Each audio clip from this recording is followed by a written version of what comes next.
साथियों, आप सभी को देवेंद्र दास की ओर से जय श्री राम। दोस्तों, आज एक नई कहानी के साथ मैं आपके समक्ष प्रस्तुत हूँ, देवेंद्र फिजियो सफ़र पर। दोस्तों, आप लोगों से निवेदन है कि प्लीज़ लाइक करिए, सब्सक्राइब करिए, कमेंट करिए, शेयर करिए और कहानी को ज़्यादा से ज़्यादा लोगों तक पहुँचाएँ।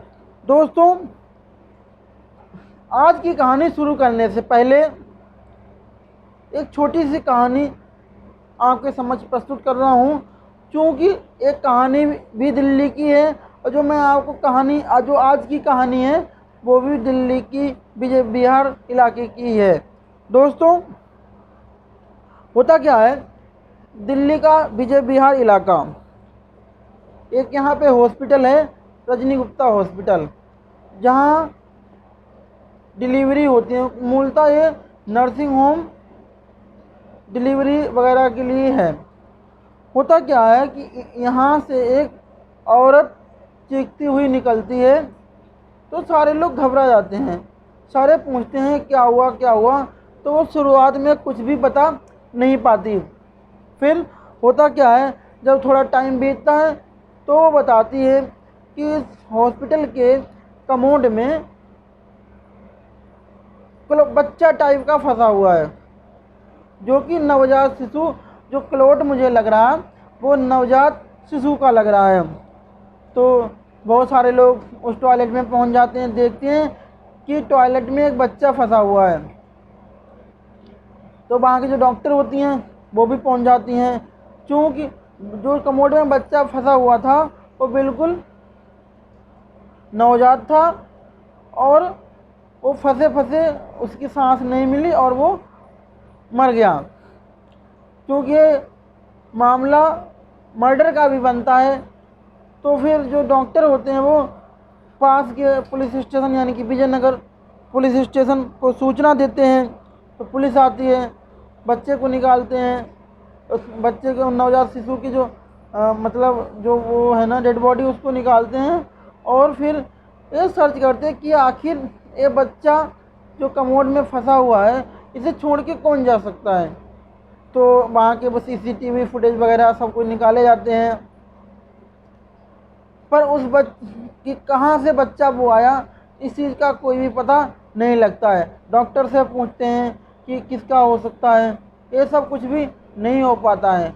फिर क्या होता है, अंत में पता लगता है कि एक महिला जो कि सीमा नाम की उस हॉस्पिटल में डिलीवरी के लिए आई थी, पर उसने डिलीवरी ना करा के वो गायब सी हो गई है। तो पुलिस फिर सीसीटीवी फुटेज निकालती है, तो वास्तविक में एक महिला आई थी जो डिलीवरी करा के नहीं गई और जब हॉस्पिटल से निकलती है तो बड़ा परेशान स्थिति में निकलती है। उसके साथ में सीसीटीवी फुटेज में देखा जाता है कि 3 लड़के और भी होते हैं। पुलिस खोजबीन शुरू करती है, आसपास पता करती है, पुलिस रास्ते के सीसीटीवी फुटेज निकलवाती है, पर उस महिला को कोई भी सुराग नहीं मिलता। तभी चूँकि पुलिस सर्च कर रही थी तो एक मेडिकल स्टोर वाले को ऐसा प्रतीत होता कि पुलिस कुछ सर्च कर रही है। तो वो पुलिस वालों को अपने पास बुलाता है मेडिकल स्टोर वाला और बताता है। बताने से पहले पुलिस उससे पूछताछ करती है कि ये महिला और ये जो 2-3 लड़के दिख रहे हैं, तुमने इनको देखा है? तो वो मेडिकल स्टोर वाला कहता है कि जो मैं इस महिला को तो जानता नहीं, पर ये जो लड़का है एक इसमें संदीप नाम का है, जो कि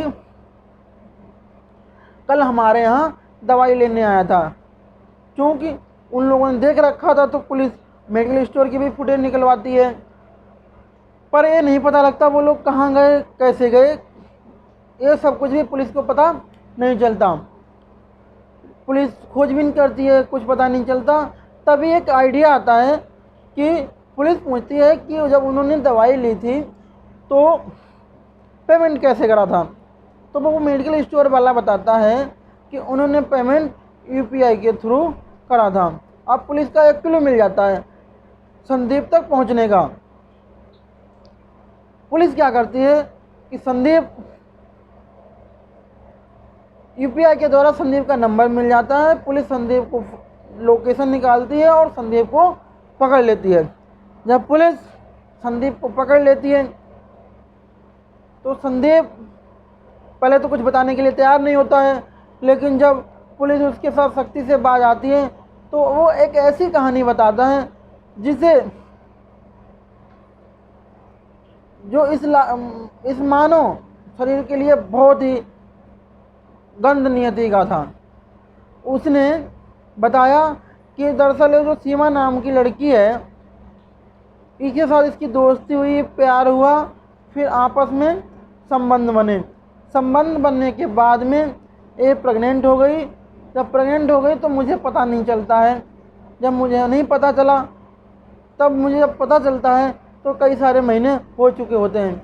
हम डॉक्टर के पास जाते हैं, डॉक्टर कह देते हैं कि अब इसमें अबॉर्शन का समय नहीं है, इसमें मृत्यु हो सकती है। पुलिस को ये सारी बातें जब वो बताता है संदीप नाम का शख्स, तो पुलिस उससे और पूछताछ करती है। तो वो बताता है कि फिर मैंने सोचा कि हम लोग दोनों लोगों ने एक आइडिया लगाया कि ये हम किसी को ये बातें नहीं बताएंगे, पर जब डिलीवरी का समय आएगा तो हम किसी न किसी हॉस्पिटल में जाएंगे और इस खौफनाक घटना को अंजाम देंगे।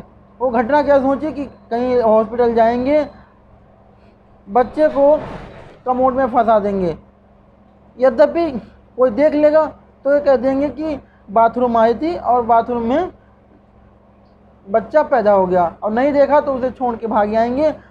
कोई ना कोई उसकी कस्टडी ले लेगा, हम पे पाप भी नहीं चढ़ेगा, बच्चा भी जीवित रहेगा। ये सब हम लोगों ने दिमाग लगाया था, लेकिन हुआ इसके विपरीत। पुलिस उन दोनों को गिरफ्तार करके जेल भेज देती है, मामला कोर्ट में। दोस्तों अब आते हैं आज की कहानी पे। आज की जो कहानी है वो भी दिल्ली के विजयनगर इलाके की ही कहानी है। होता क्या है कि विजयनगर इलाके में एक महिला अपने पति 2 बच्चों के साथ एक घर में रहते हैं। महिला की उम्र 27 वर्ष होती है और दिखने में सुंदर होती है। बेसिकली जो ये रहने वाले हैं वो यूपी के होते हैं, पर कमाने के चक्कर में ये लोग दिल्ली में रहने लगते हैं।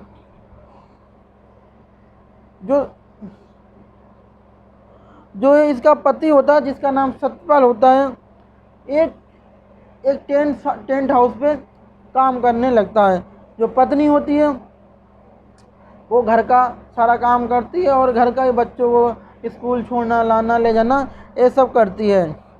होता क्या है कि सत्यपाल 4 जून को जब अपने घर शाम को आता है तो पता लगता है कि रजनी गायब है। फ़ोन लगाता है, फ़ोन नहीं लगता है, पर बेल घर में ही बजती है। सत्यपाल अपने बच्चों से, जो उसके 2 बेटे हैं, उनसे पूछता है कि तुम्हारी बेटा मम्मी कहाँ गई? तो वो कहते हैं कि मुझे ज़्यादा पता नहीं, पर मम्मी कहीं तैयार होके गई है। सत्यपाल शाम तक का इंतज़ार करता है, पर उसकी पत्नी, जिसका नाम रजनी, वो शाम तक घर वापस नहीं आती है। अगले दिन जो सत्यपाल है वो परेशान होकर पड़ोसियों को पूरी बात बताता है और उसकी सर्च करने में सारे लग जाते हैं। जब पड़ोसी भी ढूंढते हैं, ये भी ढूंढता है, शाम तक कोई भी उसकी पत्नी का सुराग नहीं मिलता। अंततः 6 जून को जो सत्यपाल है वो विजयनगर थाने में गुमशुदगी की रिपोर्ट दर्ज कराता है। क्योंकि मामला 2 दिन पहले का था, पुलिस ये समझ जाती है कि अगर वापस आना होता तो आ जाती, मतलब वापस आने वाली नहीं है। मामले को गंभीरता से लेना पड़ेगा। पुलिस उस मामले को गंभीरता से लेती है और उसका सर्च शुरू कर देती है। जब पुलिस उसकी सर्च शुरू करती है तो वो सत्यपाल से फ़ोटो मांगती है और उसकी उम्र पूछती है। तो फ़ोटो में वो 27 साल की एक खूबसूरत महिला थी। तो पुलिस के दिमाग में एक आइडिया आता है, कहीं न कहीं ऐसा तो नहीं कि इसका किसी के साथ प्रेम प्रसंग चल रहा हो। पुलिस उसके नंबर की कॉल डिटेल निकलवाती है, लेकिन कॉल डिटेल में ऐसा कुछ भी नहीं होता है जिसके साथ उसकी बहुत सारी बातें हुई हों या जाने से पहले उसने किसी से बात करी हो, ऐसा कुछ भी नहीं था। जब नंबर से कुछ भी सुराग नहीं लगता है तो पुलिस आसपास के सीसीटीवी फुटेज निकलवाती है। पुलिस को सीसीटीवी फुटेज में रजनी को तैयार सज धज के जाते हुए देखा जाता है। पुलिस फिर ये सोचती है कि तैयार सज धज के गई है तो हो सकता है अपने प्रेमी के साथ कहीं भाग गई हो या अफेयर होगा इसीलिए भाग गई होगी। पुलिस ढूंढते ढूंढते परेशान हो जाती है। जब तो पुलिस सोचती है कि क्यों ना पड़ोसियों से पता करा जाए कि इन पति पत्नी के आपस में जो संबंध थे वो कैसे थे। पुलिस पड़ोसी से पूछताछ करती है तो पहले तो पड़ोसी बताने के लिए तैयार नहीं होते हैं, लेकिन बाद में जब पुलिस उन्हें विश्वास में ले लेती है तो वो बताते हैं कि आखिर ये सत्यपाल इतना परेशान क्यों है, जबकि इनकी आपस में डेली लड़ाई झगड़ा होता रहता था। जब पुलिस को ये बात पता लगती है तो पुलिस ये सोचती है कि लड़ाई झगड़ा रहता था तो हो सकता कहीं चली गई वापस आ जाए, पर तब भी वो वापस नहीं आती है। तो पुलिस और फिर से पड़ोसियों से पूछताछ करती है और गहराई से पूछताछ करती है। तो पड़ोसी ये बताते हैं कि इनका जो रिलेशन था वो कई महीनों से खराब हो रखा था। लड़ाई झगड़ा आए दिन होता रहता था। जब लड़ाई झगड़ा होता था, मारपीट होती थी, तो फिर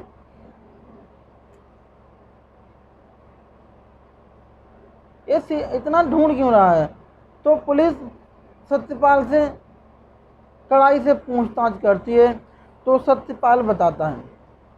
पहले तो वो बताने के लिए कुछ भी तैयार नहीं होता है, लेकिन अंत में जब वो पुलिस वाले उसे बहुत मतलब टॉर्चर करके पूछते हैं तो वो बताता है कि दरअसल उसने अपनी पत्नी की खुद ही हत्या करी है, और हत्या करी है उसने जो बवाना थाना है दिल्ली का, जंगल का एक एरिया लगता है प्रेम बाऊ, वहाँ पे उसने उसकी वहाँ पे हत्या करी और लाश को वहीं छोड़ दिया है। पुलिस सोचती है कि क्यों ना इससे पूछताछ बाद में होती रहेगी, पर सबसे पहले चूँकि 72 घंटे से ज़्यादा हो रहे हैं तो शव को कब्जे में लिया जाए और उसे पोस्टमार्टम के लिए भेज दिया जाए। जब पुलिस सत्यपाल लेके प्रेमपाऊ की जंगल के में पहुंचती है तो शव वहाँ नहीं मिलता है। जब नहीं मिलता है तो वो कहता है सत्यपाल कि मैं तो यहीं छोड़ के गया था, अब साहब मुझे कुछ पता नहीं। पुलिस बवाने थाने में, क्योंकि जब किसी दूसरे थाने में जाते हैं तो वहाँ परमिशन लेनी पड़ती है। पुलिस फिर बवाने थाने में से, जो विजयनगर की पुलिस है, वो बवाने थाने से जानकारी लेती है कि उन्हें यहाँ से कोई डेड बॉडी 2-3 दिन पहले तो नहीं मिली। तो वो बताते हैं कि हाँ मुझे डेड बॉडी मिली और मैंने जब कोई 72 घंटे तक लेने नहीं आया तो उसका अंतिम संस्कार करवा दिया। और वो जब वो तो पुलिस पूछती है तुमने आखिर उसे मारा क्यों।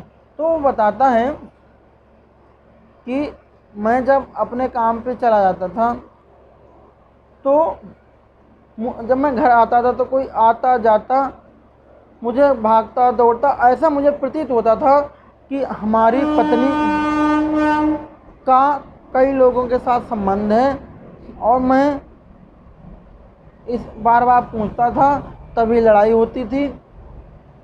और उस दिन भी मैंने इसे फ़ोन पे कहा कि तुम तैयार होके आ जाओ, क्योंकि हमारा आपस में बहुत दिनों से रिश्ता खटपट सा है, तुम आ जाओ, आपस में प्यार से बात करेंगे। पर एक काम करना, मोबाइल घर छोड़ के आना, जिससे बच्चों को दिक्कत हो तो बच्चों से बात हो जाए।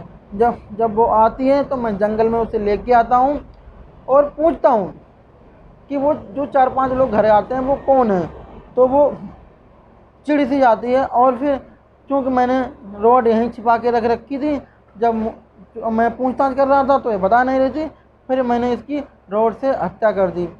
पुलिस को वहाँ से रॉड मिलती है, और रॉड में जो क्या नाम है इसकी पत्नी रजनी है, बेल्ट लगा हुआ पाया जाता है। पुलिस उसको गिरफ्तार कर लेती है। कहानी यहीं पे समाप्त होती है।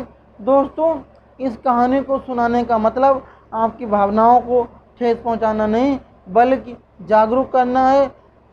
देखते रहिए देवेंद्र फिजियो सफ़र। मिलते हैं कल एक नए कहानी के साथ। तब तक की जय श्री राम, शुभ रात्रि।